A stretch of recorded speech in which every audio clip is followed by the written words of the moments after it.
दोस्तों आज से 5 साल पहले पुलवामा में हुए अटैक का बदला लेने के लिए भारत ने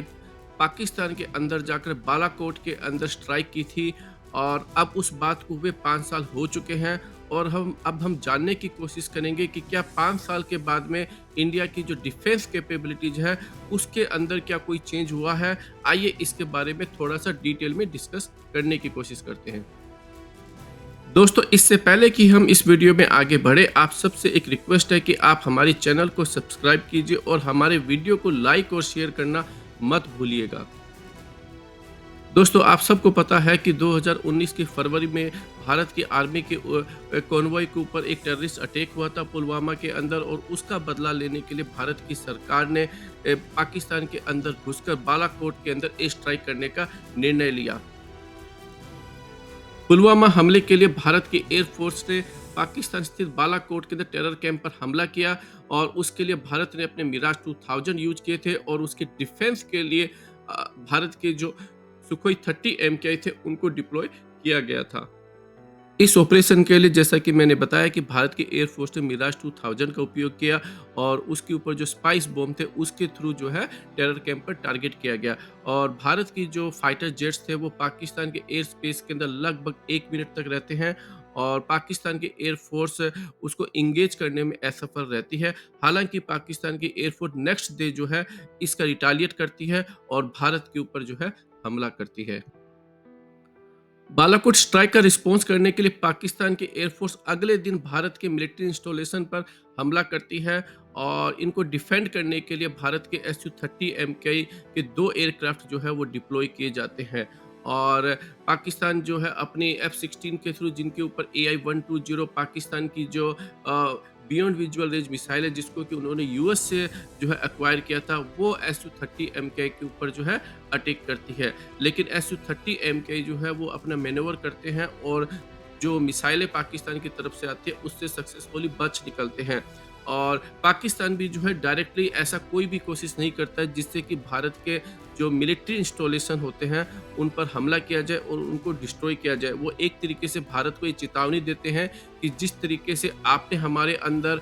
एंटर करके हमारे ऊपर मिसाइल छोड़ी है हम भी छोड़ सकते हैं और हमने आपको ये करके भी दिखा दिया है। हालांकि इसी बैटल के दौरान जो डॉग फाइट होती है उसमें हमारा एक MiG-21 को पाकिस्तान की एयरफोर्स शूट डाउन कर देती है जिसको कि हमारे फ्लाइट नंदन अभिनंदन उड़ा रहे थे और अभिनंदन जो है वो पैराशूट से जंप कर देते हैं और वो पाकिस्तान के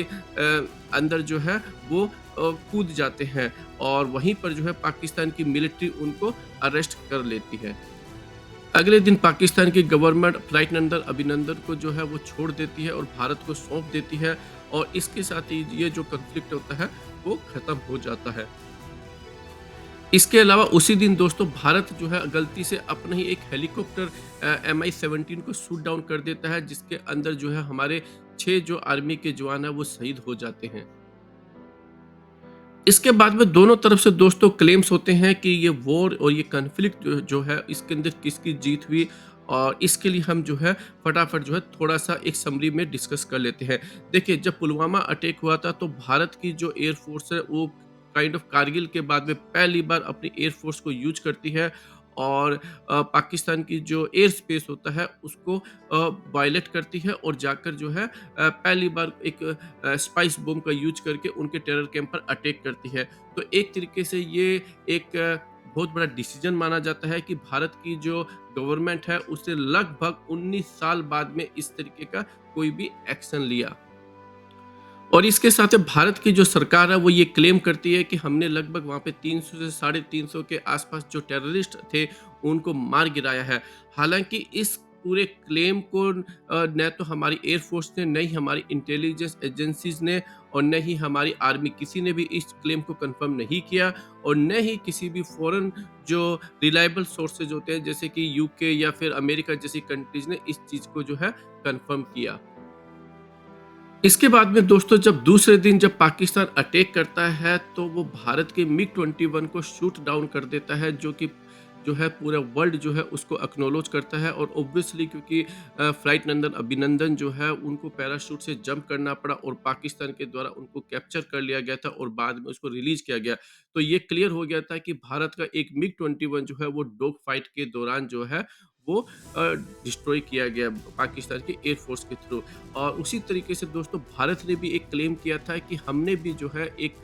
पाकिस्तान के F-16 को शूट डाउन कर दिया था। लेकिन अभी तक जो है इस बात का भी कोई कन्फर्मेशन नहीं आया है, और अमेरिका जो है उसने भी ये कन्फर्म किया कि पाकिस्तान का कोई भी F-16 जो है वो शूट डाउन नहीं किया गया। और अगर हम उसी दिन की ही अगर घटना देखते तो हमने खुद का ही एक Mi-17 जो है हेलीकॉप्टर जो है उसको गलती से शूट डाउन कर लिया, और हमने हमारे ही जो 6 सैनिक थे उनको मार गिराया। तो अगर हम 27 फरवरी की बात करते हैं तो उस दिन भारत को जो है फाइट के अंदर ज़्यादा लॉस हुआ। और दूसरी तरफ दोस्तों जो भारत का जो Su-30 MKI था,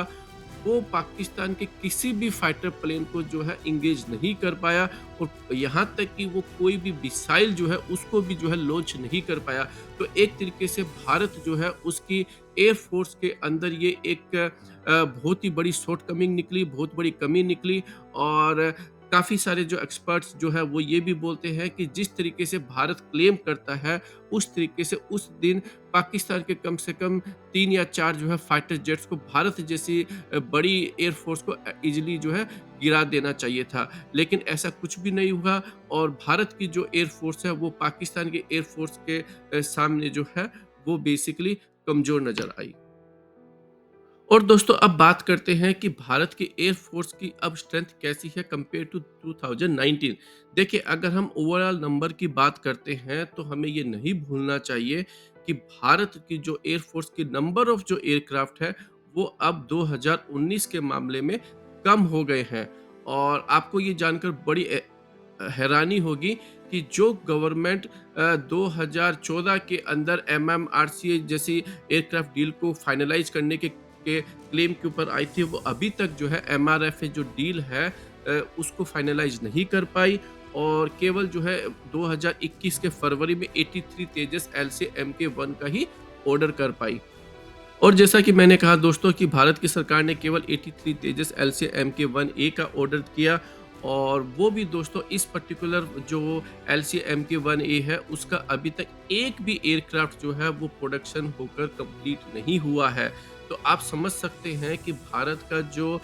डिसीजन मेकिंग है वो कितना स्लो है। और इसके अलावा जिस तरीके से गवर्नमेंट जो है टॉम-टॉम करती थी पिछले 10 सालों के अंदर, ये जो है MMRCA डील को भी फाइनलाइज़ नहीं कर पाई है। और इसके साथ में न ये किसी भी 5th जनरेशन एयरक्राफ्ट्स हो, चाहे वो Su-57 रशिया का हो, चाहे एडिशनल राफाल की बात हो फ्रांस के साथ में, या फिर अमेरिका जैसी कंट्री से जिससे कि ये बहुत ही क्लेम करते हैं कि हमारे एक बहुत ही फ्रेंडली रिलेशन है, चाहे वो जिस टाइम पर चाहे डोनाल्ड ट्रंप प्रेसिडेंट हो और अब चाहे बाइडेन प्रेसिडेंट हो, ये जो सरकार जो है वो F-35 को भी एक्वायर करने में बिल्कुल पूरी तरह से असफल रही है। और हैरानी की बात तो दोस्तों तब है जब 2019 के अंदर हमारे बालाकोट स्ट्राइक जैसा कन्फ्लिक्ट हुआ, और हमारी पाकिस्तान के साथ में डॉग फाइट भी हुई। 2020 के अंदर चाइना के साथ भी हमारा डिस्प्यूट हो चुका है, जिसके अंदर हमारे जो है 20 सैनिक मारे गए। और उसके बावजूद जो है ये गवर्नमेंट जो है वो MMRCA या MRFA डील जो है उसको फाइनलाइज नहीं कर पाई। एडिशनल राफाल जो है केवल 36 परचेज किए थे 2015 के अंदर, उसके भी एडिशनल जो है ऑर्डर नहीं दे पाई है। और वहीं जो है दोस्तों चाइना जो है लगभग इन पिछले 5 सालों के अंदर करीबन 250 के आसपास जो है 5th जनरेशन J-20 के एयरक्राफ्ट जो है उसको एक्वायर कर चुका है। और मीडिया रिपोर्ट के हिसाब से दोस्तों चाइना जो है वो हर साल 50 से लेके 100 एयरक्राफ्ट के बीच में जो है 5th जनरेशन J-20 के एयरक्राफ्ट को जो है बनाता जा रहा है। और अगर आप नेवी की बात करेंगे दोस्तों तो उसके अंदर जो है वो इससे भी बुरे हाल जो है। तो इन शॉर्ट भारत की सरकार जो है पिछले 10 सालों के अंदर दोस्तों न तो कोई MMRCA डील को फाइनलाइज कर पाई है, न ही जो है किसी भी फाइटर जेट्स जो नेवी के एयरक्राफ्ट कैरियर के लिए जो उसको फाइनलाइज नहीं कर पाई है, न ही जो है किसी सबमरीन का ऑर्डर जो है 10 साल के अंदर दिया है। तो और न ही कि जो है किसी थर्ड एयरक्राफ्ट कैरियर का ऑर्डर किया है। तो एक तरीके से जो है भारत की अगर हम डिफेंस कैपेबिलिटीज़ की बात करेंगे दोस्तों, तो पिछले 10 सालों के बाद में जो है भारत की कैपेबिलिटीज़ में कमी आई है, कोई इम्प्रूवमेंट नहीं हुआ है। हो सकता है काफ़ी लोगों को ये वीडियो अच्छा नहीं लगे, लेकिन दोस्तों यही सच्चाई है। आप इस पूरे मामले के बारे में क्या सोचते हैं? हमने एक वीडियो बनाया हुआ है जिसके अंदर हमने पिछले 20 सालों की जो भी डिफेंस की डील हुई है, चाहे वो मनमोहन सरकार के बीच में हो या चाहे वो जो है मोदी जी सरकार के बीच में, आपको जो है एक-एक डील के बारे में और कितने जो है किस टाइप की डील हुई, उन सब का जो है लेखा-जोखा पता चल जाएगा और आप जो है कंपैरिज़न कर सकते हैं कि इन 10 सालों में बेसिकली क्या हुआ है। और इसके साथ ही दोस्तों जो है इस वीडियो को हम यहीं पर ख़त्म करते हैं और आप जो है अपनी ओपिनियन जो है कमेंट सेक्शन में ज़रूर बताइएगा।